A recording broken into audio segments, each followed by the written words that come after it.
私は石垣島の中心部にある市街地にいるんですけれども、断続的な風が続いている状況です。たった5分ほど前からですね、時折強い風が感じるようになってきました。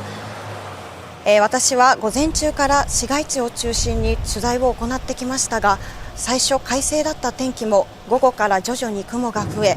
それとともに風も吹くようになってきました。市街地では島民の方が突風対策として自宅で育てた野菜を早めに収穫するなどの様子も見られました。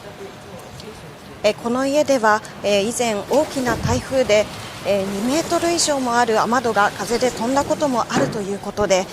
住民の女性は飛ばされないように固定するなどをしていました。はい、粕谷さん、石垣島の皆さんは比較的台風には慣れていると思いますが、今回の台風に対する警戒はどのようなものでしょうか。はい、